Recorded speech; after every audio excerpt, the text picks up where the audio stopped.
The crystalline spires of the Asterian Imperial Palace pierced the violet sky of Celestia Prime, their surfaces reflecting the light of 3 moons in a dazzling display of cosmic architecture. Inside the Grand Assembly Chamber, Crown Princess Lyra stood before the High Council, her luminescent silver skin shimmering with barely contained anger. The news she had just received threatened centuries of tradition and pride. "This is unprecedented," First Counselor Vex declared, his scaled features contorted in disgust. "A human? To share the Asterian throne? It goes against everything our empire stands for." The chamber erupted in murmurs of agreement, the assembled nobles and officials sharing looks of horror and disbelief. Princess Lyra's mother, Empress Celeste, raised her hand for silence. Despite her weakening condition, her presence still commanded absolute respect.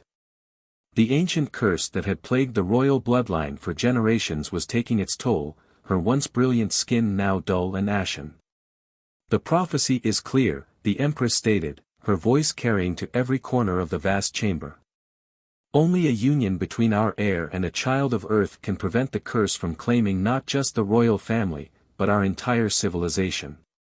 She gestured to the great seer, Maestra Nova, who stepped forward from the shadows. The ancient seer's eyes glowed with swirling galaxies as she spoke. "I have seen it. The humans possess something we lost long ago in our pursuit of perfection, the ability to adapt, to change, to evolve. Their genetic structure holds the key to our survival." Lyra watched as the council members shifted uncomfortably in their seats. The Asterians had always prided themselves on their genetic purity, their technological superiority, their mastery over the cosmos. To admit they needed humans, a species that had barely reached their own moon, was almost unbearable. "And if I refuse?" Lyra challenged, though she already knew the answer. The curse would continue its work, spreading from the royal family to the general population, turning their magnificent civilization to dust within a generation. "Then everything we have built over 10,000 years will crumble," her mother replied softly. "The signs are already appearing. Our children are being born weaker, our connection to the cosmic energies that power our technology is failing. We need new blood, new perspectives, new strength."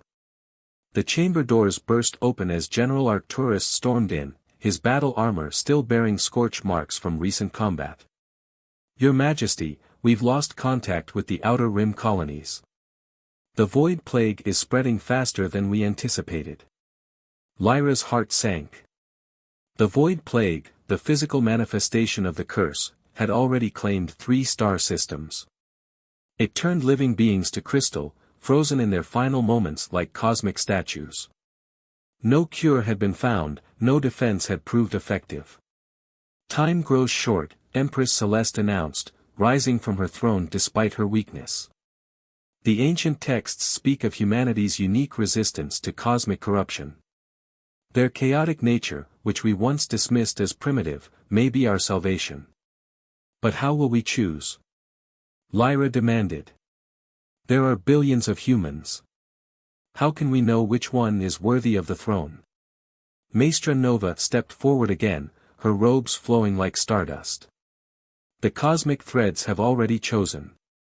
Even now, they reach across space and time to touch the one who can save us. A warrior with a healer's heart, someone who has faced darkness but kept their light."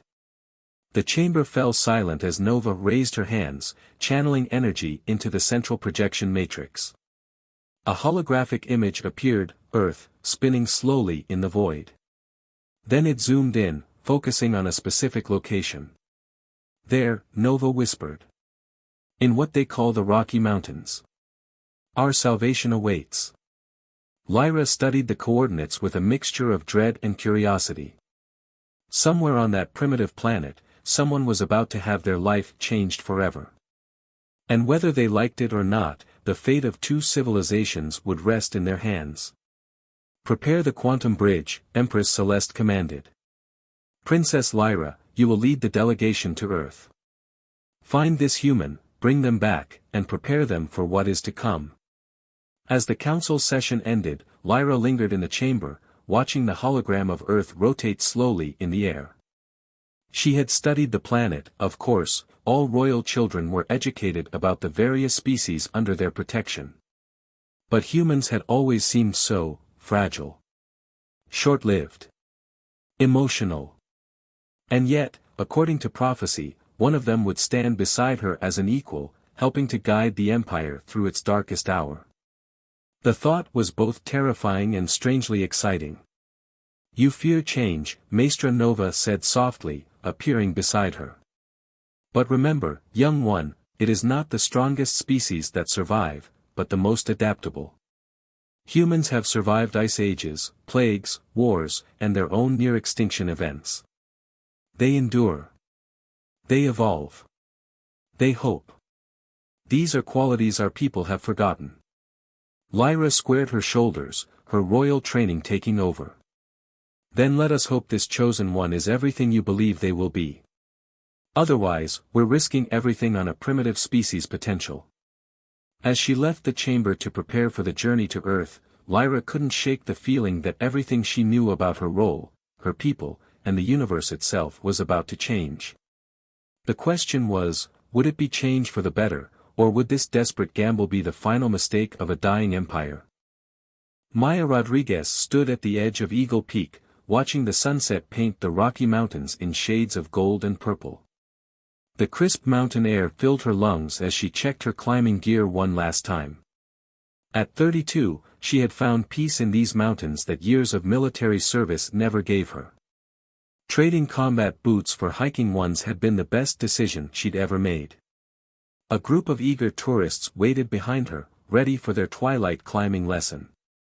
"Remember," she called out, her voice carrying the authority of someone used to commanding others, "the mountain doesn't care about your Instagram followers. Safety first." The sky suddenly shifted, its normal blue bleeding into an impossible array of colors. Maya's military instincts screamed danger as the air itself seemed to crystallize. Her tourist stood frozen, caught in some kind of temporal stasis field that she'd only seen in sci-fi movies. Before she could react, a beam of pure energy shot down from the heavens, enveloping her in its brilliant light. The world dissolved around her, reality twisting and reforming like a kaleidoscope gone mad. When her vision cleared, she found herself standing in what could only be described as an alien throne room. Beings of impossible beauty surrounded her, their silver skin gleaming with an inner light. At their center stood a regal figure, Princess Lyra, though Maya didn't know her name yet. The princess's eyes widened slightly at the sight of the human before her, taking in Maya's weathered climbing gear and the practical strength of her frame. "Welcome to Celestia Prime," Lyra announced, her voice carrying both authority and uncertainty. "You have been chosen." Maya's hand instinctively went to her hip where her sidearm would have been during her service days. Finding nothing, she settled into a defensive stance. "Chosen for what, exactly?" First Counselor Vex stepped forward, his scaled features twisted in a sneer. "This is the one. A mountain guide?" He circled Maya, studying her like a specimen. "Where are the cybernetic enhancements? The neural upgrades? Surely Earth's warriors possess some form of genetic modification." Maya met his gaze steadily. "Sorry to disappoint, but I'm 100% human. Now, either explain why I'm here, or send me back. I have clients waiting." A soft laugh echoed through the chamber. Empress Celeste emerged from the shadows, her weakened condition evident in her slow movements. "You see. Already she shows the spirit we need. No fear, no awe, just practical demands for information." Maya watched as the Empress approached, noting how others moved to support her, the concern in their eyes. Whatever was happening here, it centered around this obviously ill ruler. "Your species," the Empress continued, "is unique in the galaxy. While others sought perfection through technology and genetic engineering, humans embraced their chaos, their adaptability. And now we need that strength. Our civilization faces extinction," Lyra added, stepping closer. "A genetic curse is destroying our people, turning them to crystal, erasing millennia of achievement. The prophecy speaks of human DNA as the key to our survival. Maya raised an eyebrow. And I'm guessing this involves more than just a blood sample. You have been chosen as my future consort, Lyra stated, her tone making it clear this wasn't a request. Through our union, we hope to save both our peoples. The chamber erupted in shocked whispers. Maya stood silent for a moment, processing. She'd led combat missions, rescued stranded climbers in blizzards, but this? This was beyond anything in her experience. And if I refuse? Maestra Nova stepped forward, her eyes swirling with cosmic energy. Then both our worlds fall. The void plague will not stop with us.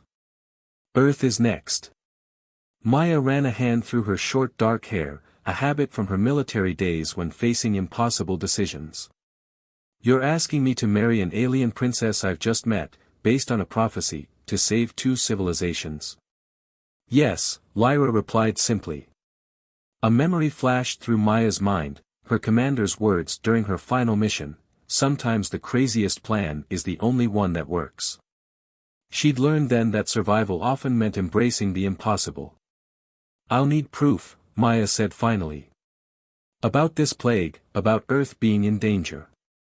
And I want to understand exactly what I'm getting into. Lyra nodded, relief flickering across her features. You shall have it. But be warned, there are those who would rather see our civilization fall than accept a human as its savior. As if to prove her point, a crystalline dagger suddenly flew through the air, aimed at Maya's heart. Without hesitation, she dropped and rolled, years of combat training taking over. The dagger shattered against the wall behind her, and chaos erupted in the chamber. Guards rushed in, searching for the assassin, but Maya's attention was on Lyra. The princess had moved to protect her mother, her body tensed for combat. Their eyes met across the chamber, and something passed between them, recognition, perhaps, of a shared warrior spirit. Well, Maya said, rising smoothly to her feet, I guess that's the proof of danger you promised. When do we start? Lyra's lips curved in a slight smile. Now. The trials await, and we have much to prepare for. As Maya was led away to her new quarters, she couldn't help but think that her life as a climbing guide suddenly seemed very simple in comparison. She'd traded mountain peaks for cosmic politics, and somehow, she knew this was just the beginning of the craziest ascent of her life. The ancient arena of Celestia Prime stretched before Maya like a bowl carved from living crystal, its surfaces reflecting the light of 3 moons. After 3 days of intensive preparation, learning about Asterian customs, basic language, and protocol, it was time for the first trial. The arena seats were filled with thousands of alien spectators, their silver skin creating a rippling effect like mercury under starlight. Maya stood at the arena's entrance, wearing the specialized combat suit the Asterians had provided. It was surprisingly comfortable, adapting to her movements like a second skin, though she missed her familiar climbing gear.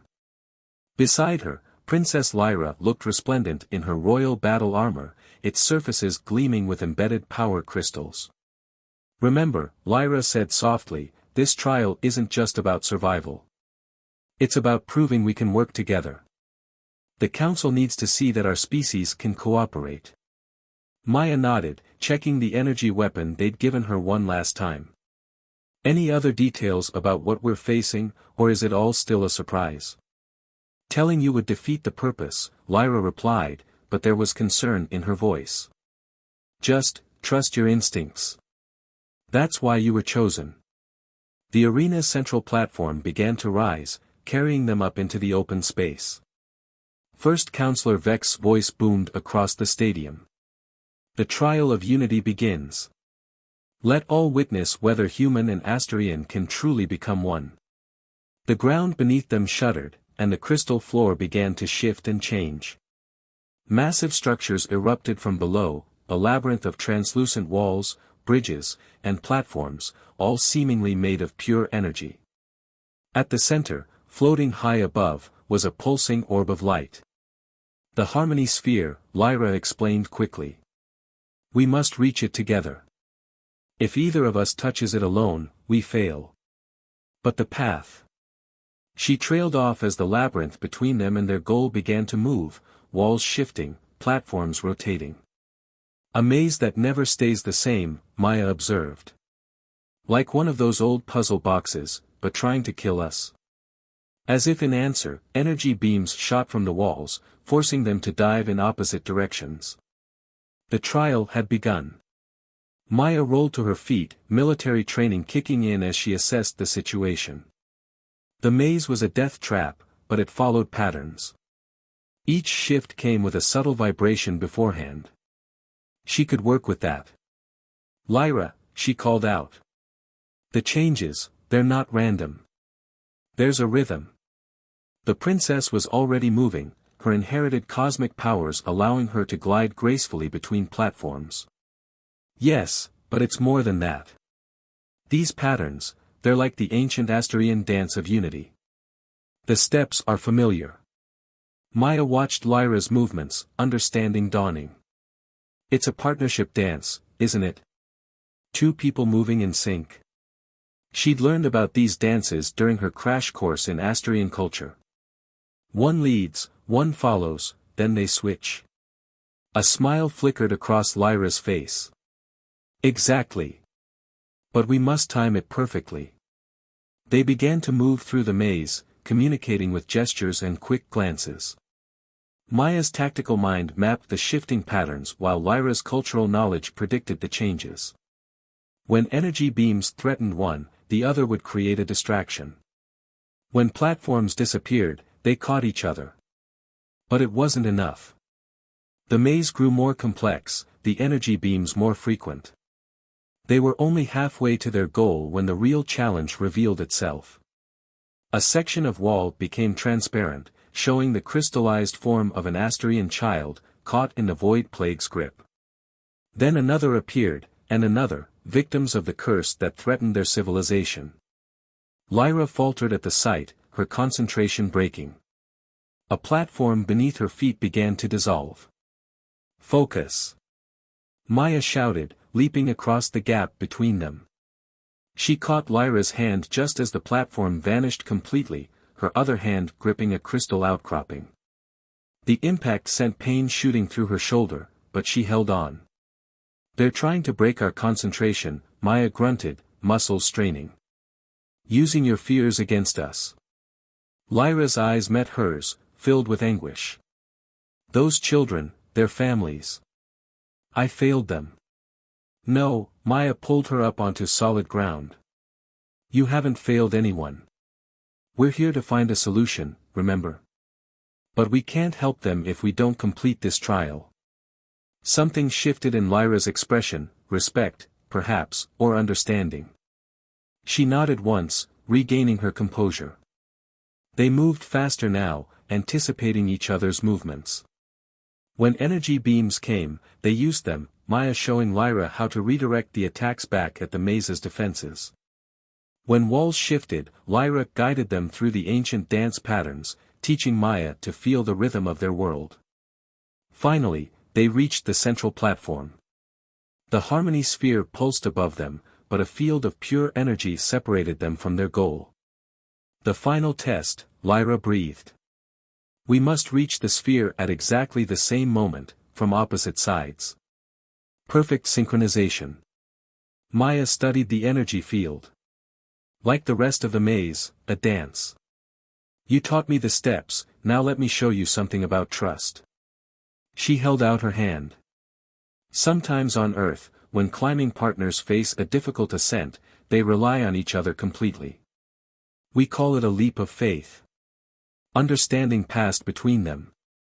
They moved to opposite sides of the platform, the energy field crackling between them. Ready? Maya called. Together, Lyra responded. They ran forward, timing their steps to the maze's rhythm. As the energy field reached its peak, they leaped, two figures moving in perfect mirror symmetry. Their hands touched the sphere at exactly the same moment, and pure light exploded through the arena. When the light faded, they stood on solid ground again, the maze dissolved around them. The arena was silent for a moment, then erupted in cheers. Even First Counselor Vex looked grudgingly impressed. The trial of unity is complete, the announcer declared. The human and the princess have proven their potential for harmony.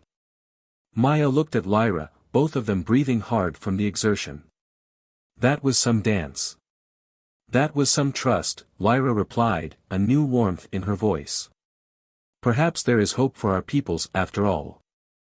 As they left the arena, Maya couldn't help but notice how the other Asterians looked at them differently now. But she also noticed the shadows moving in the upper tiers of the stadium, shapes that suggested not everyone was celebrating their success. They had passed the first trial, but Maya knew this was just the beginning. Someone wanted them to fail, and the next challenge might not be so straightforward as a deadly maze. Get some rest, Lyra said as they reached the palace. Tomorrow, we face the trial of mind, and that will test more than just our ability to work together. Maya nodded, already wondering what new impossibilities awaited them. But for now, she had proven something important, not just to the Asterians, but to herself. Sometimes the craziest situations brought out the best in people, even if those people came from different worlds. The Chamber of Memories loomed before Maya like a cathedral built from darkness and starlight. Unlike the physical challenges of the arena, this place was designed to test the limits of consciousness itself. Ancient Asterian symbols pulsed along its walls, each one representing centuries of accumulated knowledge and power. The trial of mind is different, Lyra explained as they prepared. We'll be linked mentally, experiencing each other's memories, fears, and truths.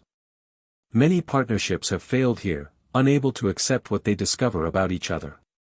Maya absorbed this information, her military training warring with her instinct to run from such intimate exposure. So we'll see everything.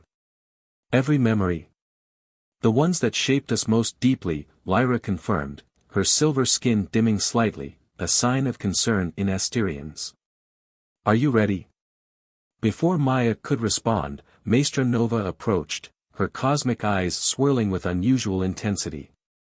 There is something you both must know. I've detected tampering in the chamber's systems. Someone has altered the neural pathways. Altered how? Maya asked, tension creeping into her voice.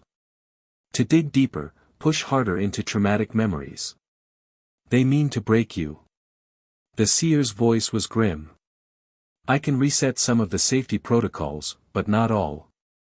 This trial will be more dangerous than intended. Lyra's face hardened. We can postpone. No, Maya interrupted.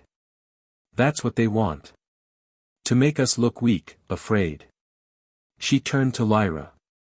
I trust you with my memories if you trust me with yours. The princess held her gaze for a long moment before nodding. They took their positions on the neural interface platforms as Maestra Nova began the activation sequence. The chamber darkened, stars seeming to fall from the ceiling like rain. The first memory hit Maya like a physical blow. She was Lyra, centuries younger, watching her father crystallize before her eyes, the first victim of the void plague in the royal family. The helplessness, the guilt, the weight of a civilization's expectations crushing down on a child's shoulders. For Lyra, Maya's memories were equally intense. The chaos of a military operation gone wrong, the weight of command decisions that cost lives, the face of every soldier lost under her leadership. Then the mountains, the peace she found there, the way she learned to trust herself again by teaching others to climb. The memories began to blur together, faster and deeper than they should have. Maya felt Lyra's presence in her mind, both of them fighting to maintain their sense of self against the enhanced neural interface. Something's wrong, Lyra's voice echoed in their shared consciousness. These pathways, they're trying to trap us in our worst moments. Maya's tactical mind kicked in, even as memories threatened to overwhelm her. It's like a computer virus, corrupting the system. But every system has a pattern. She stopped as realization hit. Lyra, your royal training. The mental disciplines you learned as a child. Can you still access them? Understanding flowed between them. Lyra's ancestral knowledge combined with Maya's strategic thinking. Together, they began to fight back against the corrupted neural pathways, identifying the foreign code that had been introduced. But their unknown enemy had planned well. As they got closer to breaking free, the chamber released its final trap, a memory that neither of them owned. A vast crystalline fleet, hidden in the dark space between stars. Plans within plans, generations in the making. The void plague, Lyra gasped in their shared mind. It wasn't natural. It was engineered. Maya focused on the details, her military training cataloging everything. Look at the ship designs. They're Asterian, but ancient. From before the Empire. They watched as the memory revealed more, a faction of purists who had split from Asterian society millennia ago, believing that their species' pursuit of genetic perfection had been corrupted by contact with other races. They had created the plague, targeting the royal bloodline first, intending to force a return to their version of purity. The human marriage prophecy, Maya realized. It threatens their entire plan. Because human DNA could cure the plague, Lyra added. Not through some mystical prophecy, but because your species' genetic diversity and adaptability are exactly what we need to survive. The chamber began to shake, systems overloading as their shared consciousness pushed against boundaries meant to contain it. In their merged state, Maya and Lyra could feel the trap closing, neural pathways trying to lock them in permanent connection, minds joined but broken. Together, Maya thought, remembering their success in the first trial. She felt Lyra's agreement, their minds working in perfect synchronization. Using the discipline of Asterian mental training and the adaptability of human consciousness, they fought their way back to separation. The chamber erupted in sparks and swirling energy as they broke free, neural interfaces shattering around them. They awoke on the chamber floor, physically exhausted but mentally intact. Maestra Nova stood over them, concern and pride warring on her ancient face. You did more than pass the trial, she said softly. You uncovered truth hidden for centuries. Maya sat up slowly, her head pounding. Those ships, that faction, they're still out there. Planning something bigger than just the plague. Lyra reached for her hand, the gesture automatic after their shared mental experience. The council must be told. But carefully, we don't know how deep this conspiracy goes. Actually, Maya said, memories of the hidden fleet still sharp in her mind, I think I recognize those ship positions. In my military training, we studied ancient battle formations. They're preparing for an invasion. The three women shared a grave look, understanding the weight of what they had discovered. The trial of mind had become something far more important than a test of compatibility. It had revealed an enemy that threatened not just their potential union, but the survival of both their species. Rest, Maestra Nova advised. You'll need your strength. I sense the final trial will come sooner than any of us expected, and it will not be the one we planned. As Maya and Lyra left the chamber, their minds still echoing with shared memories, both knew that everything had changed. They were no longer just two people forced together by prophecy and politics. They were partners in a fight for survival, bound by something stronger than any neural interface could create, shared truth and common purpose. The question was, how many others would believe them? And how long did they have before the ancient enemy made their final move?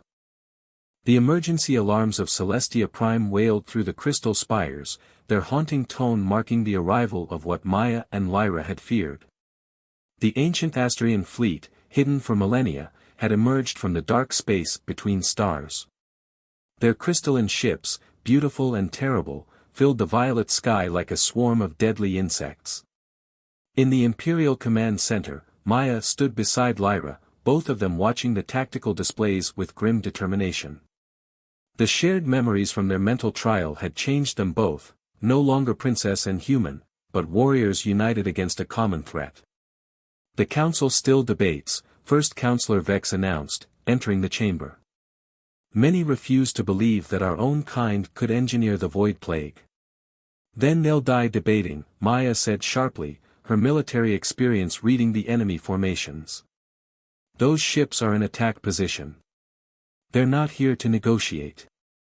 As if confirming her words, the first blast hit the city's shields. The entire palace shuddered, and warning systems flashed red across the displays. The ancient fleet had weapons that bypassed modern Asterian defenses, technology evolved in isolation for centuries with one purpose, to cleanse what they saw as impurity from their race. Empress Celeste, weaker than ever but still commanding, joined them. "The prophecy," she said softly. "We misunderstood its true meaning. It never meant just a political union between our peoples." Lyra turned to her mother, understanding dawning in her silver eyes. "The genetic compatibility between humans and Asterians, it's not just about curing the plague. It's about evolution itself." Maya watched the tactical displays, a plan forming in her mind. "Your ancestors who left, they thought genetic purity would make them stronger. But they were wrong. It made them vulnerable to their own weapon. While humans," Maestra Nova added, appearing like a shadow in the chamber, "have survived countless plagues and disasters because of their genetic diversity. Your imperfection is your strength." Another blast rocked the city. The shields were failing faster than predicted. On the displays, they could see crystallized ships in the outer defense fleet, the void plague weaponized into a battle strategy. "We need to end this now," Maya said, turning to Lyra. "I have a plan, but it's crazy even by my standards." Lyra smiled, an expression she'd learned from Maya. "Those are usually your best ones." Maya quickly outlined her strategy. The ancient faction's weakness was their own genetic purity, the very thing they prized. If Maya and Lyra could use the neural technology from the trial of mind, combined with their unique genetic patterns, they might be able to create a counterresonance to the void plague. "It would mean fully joining our consciousness," Lyra warned. "Not just memories this time, but our entire beings. There's no guarantee we'd survive as separate individuals." "Sometimes the craziest plan is the only one that works," Maya quoted her old commander, then smiled. "Besides, I'm getting used to having you in my head." The next hour was a blur of preparation. While the ancient fleet hammered the city's defenses, Maya and Lyra were connected to a modified version of the neural interface. Maestra Nova and a team of scientists worked to channel their combined consciousness through the city's defensive grid. "The void plague spreads through resonance," one scientist explained. "It seeks genetic patterns it recognizes as pure Asterian. But a hybrid pattern, especially one amplified through mental fusion, could disrupt that resonance," Lyra finished. "Like introducing chaos into a perfect system." Maya thought of her mountains back on Earth, how the most beautiful paths were never the perfectly straight ones. "Ready?" she asked Lyra. Together, Lyra responded, taking her hand as the neural interface activated. The sensation was beyond anything they'd experienced in the trial of mind. Their consciousness expanded, merged, became something entirely new. Human adaptability combined with Asterian cosmic awareness. Through the city's systems, they could feel the enemy fleet, could sense the crystalline plague trying to spread. They pushed back with their combined will. Where the plague sought order, they introduced chaos. Where it demanded purity, they offered diversity. Their merged consciousness became a wave that rippled through space itself. The effect was immediate and devastating. The ancient ships began to decrystallize, their weapons failing as the resonance that powered them collapsed. The void plague, faced with a genetic pattern it couldn't categorize, began to break down. But the strain on Maya and Lyra was immense. In the command center, their physical forms began to glow with unprecedented energy. Maestra Nova watched in awe as their separate bodies seemed to fade, becoming pure light. "They're crossing the threshold," she whispered. "Becoming something new." The light grew blinding, and for a moment, everyone in the chamber feared they had lost both of them. Then, as suddenly as it began, the light collapsed back into two distinct forms. Maya and Lyra stood together, changed but still themselves. In space, the ancient fleet was in chaos. Their weapons useless, their plague neutralized, they faced a choice, adapt or die. After centuries of dedication to purity, they would have to accept that evolution meant change. Your ancestors had it wrong, Maya and Lyra spoke in unison, their voices carrying through all communication channels. Strength isn't in purity. It's in unity. In finding beauty in our differences. Hours later, as the crisis passed and the ancient faction surrendered, Maya stood with Lyra on a palace balcony. The sky was clear again, but they were both forever changed. Their consciousness remained linked, not forcefully joined but intertwined by choice. So, Maya said, looking at the 3 moons above them, still want to marry a primitive human? Lyra laughed, another human gesture she'd come to embrace. I think we're well past prophecies and political unions now. We just rewrote the laws of genetic destiny. And saved 2 civilizations, Maya added. Not bad for a mountain guide and a princess. Empress Celeste joined them, her condition already improving as the neutralized void plague released its hold. The prophecy spoke truth, but not in the way we expected. It was never about a simple marriage. It was about showing us a new path forward. Maya looked at Lyra, feeling their shared consciousness pulse with possibility. So what's next? We build something new, Lyra said simply. Not just between us, but between our peoples. Show them that the greatest strength comes from embracing change, not fighting it. As they stood together, watching the first light of dawn break over Celestia Prime, both knew this wasn't an ending but a beginning. Human and Asterian, chaos and order, different yet similar, they had proven that the most beautiful things in the universe came from unlikely combinations. The stars above them seemed to shine brighter, as if approving this new path. Sometimes, Maya thought, you had to climb the craziest mountains to find the best views. And with Lyra beside her, she was ready for whatever new adventures awaited them among the stars.